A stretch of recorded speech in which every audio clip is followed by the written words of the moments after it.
Welcome to State of the Division UFC 275. Something different happening right in the beginning. You're going to be seeing my ugly mug the entire time because my schedule got busy and I didn't plan accordingly. But into the thing that people care about, the actual card. It's not a great card if I'm being honest. I feel like with a great card, you have fights that are interesting or matter in the prelims leading up to the title fight. Here, you really have three fights that I really care about. And with Botanino being out, it's sort of like Andre Fiallo is the next fighter I'm looking out for on this card. There's potential here, but there's not a lot of people that I'm recognizing or people that I'm saying, yeah, keep an eye on this person. But other than that, we're going to jump right into the early prelims. Pascal Edwards. Starting off 275, we have a showdown between the 6-3 Ramona Pascal and 10-4 Jajelin La Pantera Edwards. Edwards is 7 years younger and takes 4 inches of reach. Now, Pascal has one UFC fight and 0 wins, in addition to a limited sample of fights. This is kind of what I mean here. But in her fight, she was outstruck handily, but did land 3 takedowns for 3 minutes and 41 seconds of ground control, which speaks to some semblance of takedown ability, or that could just be her opponent. Outside the UFC, she did have 4 KO wins, but the carryover on that is up in the air. Those stats don't always match up. They don't always carry over well from outside UFC competition to in UFC competition. Edwards has also been a little snake bit so far with 1 win out of her 3 fights, and one trend from those that she's very grappleable. It's not a word, with 9 takedowns against her in her last 2 fights. This one is brief, but there's not a whole lot here. Vegas does like Edwards, and I'm going to go against that pick. Pascal didn't win, but she does have the ability to shoot those takedowns. And against someone who's had 9 in her last 2, I think that if Pascal's able to rack those up throughout the fight, that puts her in an advantage and that gives her a slight edge here. I am going to take the gamble, but it's a hard fight to call. 19-5, Dragon Goal Liang looks to get a win against the 10-4 Silvana La Movada Gomez Juarez. 12-year age gap favoring Na, as well as a 6-inch height. Na, outside the UFC, has secured 10 submission wins and 7 KO. This paints her in a pretty dangerous light, but her one UFC performance was interesting. She had secured 3 takedowns, attempted 1 submission, and then got knocked out in the second. So there's definitely danger here, and she has the ability to do well, I feel. The proof doesn't really exist, so that's always what makes it a bit of a gamble. Juarez, on the other hand, is 6 KO wins outside the UFC, which shows that she's been a threat on the feet. But in the UFC, she's had an issue where she's been submitted twice in the first. So if she goes down and that shows a little bit of a trend where if you can take her down and submit her, I don't know how good her defense will be takedown-wise and submission-wise against someone like Na, who puts up takedowns and looked pretty good with them in her fight with how she attempted that submission, losing by KO. Now, this isn't a classical striking versus grappling battle, but I think there's definitely a threat here when it comes to Juarez's ability to KO, considering she's shown that power before. That being said, Juarez is the favorite here, and based on what I could find, I'm going to follow Vegas here and run with that. I had issues finding information that carried over. Na getting knocked out in the second round of her fight, kind of, not a warning sign, but it's one of those like, okay, what makes this different? What sets her apart? And she could have easily improved, but just for lack of info, I'm going to go with Juarez here. But finally getting out of our early prelims, 17-9-0-1 Keong Mr. Perfect Ho Kong tries to rebound quick against 12-3 Batgarel Storm Dana. 2 years of age favoring Dana and 3 inches of reach to Kang.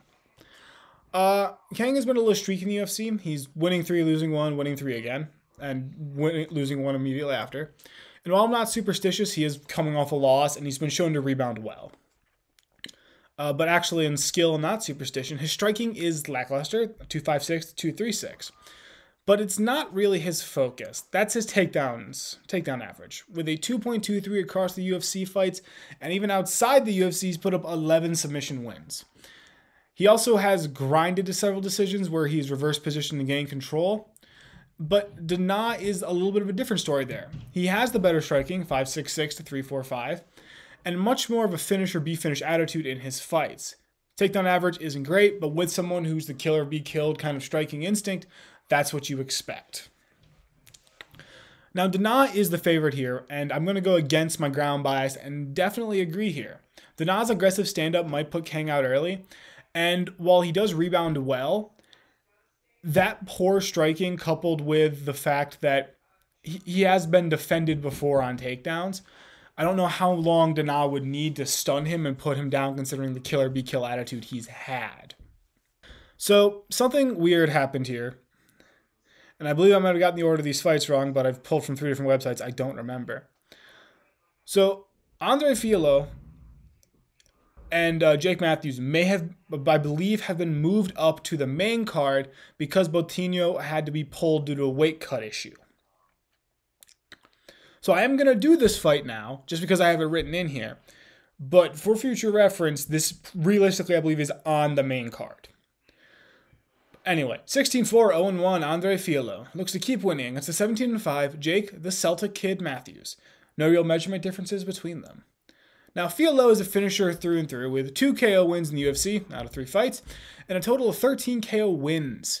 It doesn't seem like power is his equalizer since his absorbed is 6.75 to a 4.23 landed. Sorry, it seems like power is his equalizer since his absorbed is 6.75 to 4.23 landed, which speaks to how he fights and how he tends to want to fight. It is fair to note that his wins came midway and at the end of the first, so he's definitely someone who pours it on early and looks to finish it quick. Now, Matthews the veteran here since he has been fighting since 2014, and is a bit more of a streaky fighter going on short runs before losing and falling back down to earth. Back to actual fighting, though, he's more of a grinder and grappler with a 1.93 takedown average across his fights and an okay striking percentage, 3.03 to 2.16. For grappling, a grapple-focused fighter, that's not bad. You kind of just accept that with some of these fighters. But this is a difficult one to call. Filo is the favorite, and I'm going to follow. Part of that is because I'm riding the hype train. The other part of it is simply that while Matthews definitely has the experience here, in the UFC at least, obviously Filo has fought outside the UFC. He has 16 wins. I feel like Filo has the more Finnish nature, if that makes sense. Not so much the country. He's looking to put the fight away and put it away quick, and he's willing to walk through hell to get it done. I don't know how Matthews is going to react to that with that sort of striking pressure. It'll be an interesting fight for sure. I think Filo can get it done, and his striking defense wasn't awful, if I remember correctly. This is pulled more from conjuncture because I don't believe he saw many takedowns as UFC fights. I will mess up the names here. 8-1, Mahashate Haizier, who the record is just listed as Mahashate, despite the fact that Sherdog lists a first name, the Haizier name as well. He's looking for his official UFC debut win, because I don't count Contender Series, against Steve Mean Machine Garcia. 7 years age going to Mahashata and 4 inches of reach to Garcia. Mahashate has a very little data that I can grab. Based on his stats, he's a bit of a striker, 3 KO wins outside the UFC, but overall seems to be more of a grinder. It's a little odd. It's a little odd for a striking grinder, but it works. You see in this Contender Series fight, he narrowly outstruck his opponent, getting the decision win. That grinding striker is odd considering how much he absorbs, where it's not so much he pours on pressure, but instead he gets hit as well, like he's trying to go for the finish. It's a little weird. Garcia is the opposite, though. He's more of a finisher. He has 2 KO wins in the UFC out of 3 fights, and 9 total KO wins. His grappling has also shown up in some fights, but from the way it looks, it's a game plan thing. Since he'll go, no grappling, 3 takedowns, no takedowns, no takedowns, no takedowns. But another brief one. The favorite is Garcia, and I'm going to agree. His finish ability versus a grinding style of fighter who tends to get hit pretty evenly, I think gives him pretty good odds to put this away considering he's shown that ability. 18-5, Brendan All-In Allen tries to keep winning. That's the 6-1, Jacob Mamba Malcone. About 3 inches in height, going to Allen. Now, Allen is a ground-focused fighter, but I will say that for a ground fighter, he runs his ground game without takedowns. He averages 1.04 for his USA takedown career, but has submission wins where he doesn't secure a single takedown. That being said, his striking is grappler striking, so slightly more absorbed than landed, which, again, you kind of overlook that with some fighters just because that's their game. They'll get punched in the face 6 times, but once they're on the ground, you go over. That being said, Malcone is also a ground-heavy fighter, but he actually is heavy on the takedowns with 14 in his last 2. 6 and 8. Tell me how that works. Another difference here is the fact that Malcone isn't a submission guy, but he is the grinder here. He gets on top, racks up control, and just ground and pounds you into 3 rounds of death. But the favorite here is Allen, and I'm going to agree. The fact he plays off the ground without any takedowns definitely is interesting, and in some fights I imagine that would be an issue if fighters have a good stand-up game in addition to a ground presence. But here with a fighter who has 14 takedowns in his last 2 fights, he should definitely be facing takedowns this fight. And I think here that'll be where this game is decided, who has the better ground game or who can last 3 rounds and keep pushing it. Malcone's got a shot. I just like Allen here given the submission wins and the ability to pull them off from getting taken down. 10-4, Seong Woo, Sting Choi. I am sorry if I said that wrong. Looks to get a quick rebound against 9-1-1 Joshua Kulabao. God. Choi only takes 2 inches in height. Now, Choi is a kinda well-rounded fighter. He has a 3.3 landed to a 2.91 absorbed and a 0.88 takedown average. That's what I mean by kinda. Like, it's there, that resembles a rounded stat line, but it's all just kind of low. I will say he only tends to throw the takedowns in specific circumstances or matchups. It doesn't seem to be more of a, hey, I'm going to throw a takedown because I know I can throw it here. It's a lot of, well, this against this opponent, I'll throw takedowns, or this opponent, I'll throw takedowns. Something important to note here. He does have some sort of finishing power, 6 KO wins, but he is a bit more of a grinder to his decisions, at least in the UFC. Jumping over, we have a short one here. Kulabao is more of a striker, looking for KOs with 5 total KO wins. He has not been incredibly successful in the UFC, going 1-1-1. The draw against Charles Jourdain, I believe is his name. I believe Jourdain is an up-and-coming fighter who looks decent. His is short because there wasn't a whole lot to piece off. He has a loss, I believe, by KO, a win by KO, and then the draw. Oh, that might have been a unanimous decision loss as well. It's hard for me to get a grasp on anyone with that kind of run of stats because it says, well, you can tie this fighter, who's eh. You beat this fighter, who's eh. And you lost to this fighter, who's eh. So, I don't have a lot on Kulabao here. He is a striker. I can't speak much to his striking. 5 KOs is a little threatening, but inside the UFC and seeing how Choi is a little bit more experienced here, it'll be interesting. The favorite here is Choi, and I will follow. I will, however, say that the finishability of Kulabao does pose a threat here, but there isn't a whole lot for me to go off of that instills me with the confidence to run with him. But on what would have been the start of the main card, 11-2 Jack Della Maddalena looks to keep his 2-fight win streak alive against the 20-3 Ramazan Goretz-Emeev. I think I said that wrong. Maddalena is 10 years younger, gives up 3 inches in reach. Holy crap. Maddalena only has 2 UFC fights, so a lot of this is based on what he has done outside the UFC. That being said, he has 9 total career KO/TKO wins, 1 in the UFC, so he does tend to swing, which is always a little threatening. He has an 8.4 landed to 4.95 absorbed, which is skewed at this point, but it does kind of show you that his striking has potential and skill. Has 75% takedown defense, but I do wonder if that will last against Emeev, considering he is very much a takedown and wrestling kind of fighter. Emeev has 7 submission wins, but none in the UFC, so I'm inclined to say that his game has changed to more of the grinding game, whether that's because of higher competition or better at defending it, or if it's more of a conscious game plan decision in order to lean more towards longevity and being able to secure these takedowns. He is one of the older fighters. This is a 10-year age gap as well, which puts him in pretty solidly in his 30s. So I have to wonder if maybe it was a health decision change to grind out more to risk avoiding exchanges. Interesting thing to think about, but not the point of this. Emeev's striking is about dead even, not surprising, but he has hung in on fights. He hasn't been completely down and out, which is good to see when it comes to some grapplers, because sometimes they can get the one shot they need to put someone away or put them on the ground. Maddalena is the favorite here, but I'm going to follow my ground bias and go with Emeev. I haven't seen Madalena's takedown defense against someone like Amiv who pushes the takedowns and the grappling and the wrestling. His 75% is good, but it's in 2 fights with opponents that aren't this man. Bunthorne Cape would have been here. It is not, so moving on. On to basically what is the main card. 21-3, Weili Magnum Zhang. Looks to go up 2-0 against the 16-4 Joanna, name I can't say. 2 years and 2 inches in height and reach favoring Zhang. I feel like anyone watching this understands Zhang is one of the top fighters in the 115 division, and that's because of how well-rounded she is. 5.47 to 4.13 striking ability, and to knock people out depending on the chance. She's not, I wouldn't say she's one of the more powerful 115 fighters, but she knows how to place a shot to put you down. She's also very good with takedowns and is pretty smart with when and how she throws them. But Joanna's a little different. She's less of a fully rounded fighter, leaning hard into her technical striking. You know, a 6.30 landed through a 3.08 absorbed. That makes her very dangerous and very surgical, and as she's saying, she's looking to make this a surgery.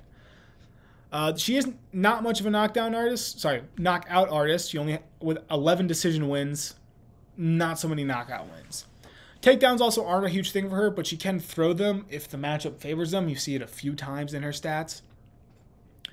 I will say that this is a rematch, and anything can really go wrong here. Weili's the favorite here, and I'm going to tentatively agree with that.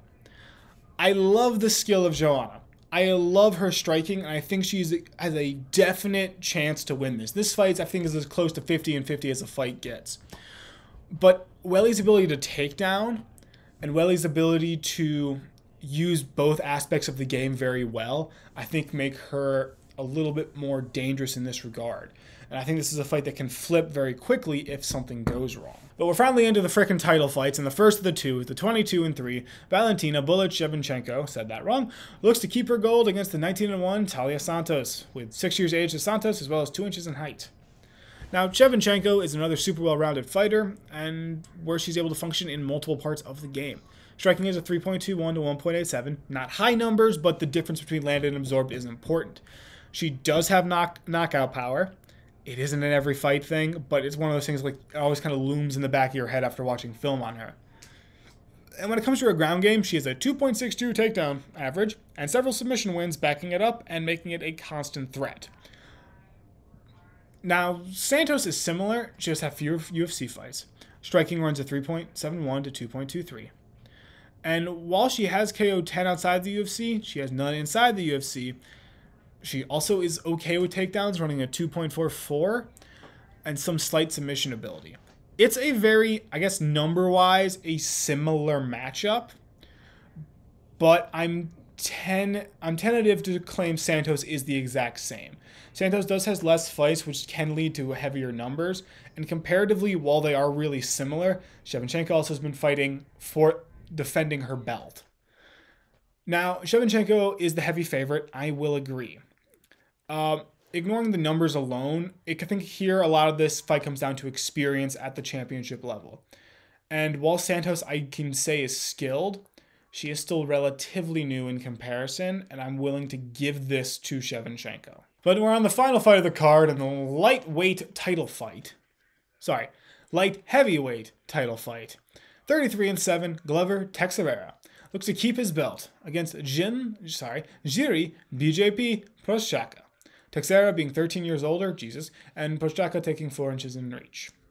Now, Teixeira has grappler numbers, and that sums up his game well. I can honestly end it there. But striking is 3.72 to 3.83, and while he does have 18 KOs in his career, he only has 2 in his last 8 fights. But the highlight of his game, as I said, is the ground. He averages 2.11 takedowns across his career. When it comes to submissions, they've been a major threat as of late especially. 4 submission wins in his last 8 fights. So going down or getting taken down by him is very dangerous, and ending up on the ground with him is even worse. Prochazka is much more of a striker, 25 career KOs and both his UFC wins coming by KO. He's a very dynamic striker, and when it comes to being out of a fight, I don't think he is. I think he's constantly able to bring that equalizer back in. You look at how he strikes, he's willing to throw things that aren't normal, looking to catch you off guard, makes him very dangerous. I am curious of what his takedown defense will look like in a fight like this with somebody who's as hard-headed as Teixeira, but it should be an interesting fight. That being said, the favorite here is Prochazka, and as much as I like him and as much as I think he could win this fight, I'm going to go against that and pick Glover. Glover's takedown ability is constantly a threat, and I think that he's one of the bigger light heavyweights too. Meaning that he basically probably could fight heavy if he wanted to. And I think one bad move by Jiri, who has fought wild at times, can put him in a bad position. I don't think Jiri will intentionally do something stupid, but I think him getting caught, getting wild, or doing something like he's done in a few fights with his chin out wagging, if he gets caught and taken down, I think he's in for a bad time. That being said, I'm probably wrong about a whole lot of things in this fight, but I think this is a very top-heavy card. You have about 3 interesting fights there, a Fiel-Hio fight, and that's really it. As I said, I'm not a huge fan of this card. I think it lost almost all its potential when Whitaker Costa came off the card, just because I don't see the reason to buy a fight for $75 when it's really 3 fights I want to see. If you give me 4 in a Fiel-Hio fight, I'm like, okay, I'll tough it out, but what you gonna do?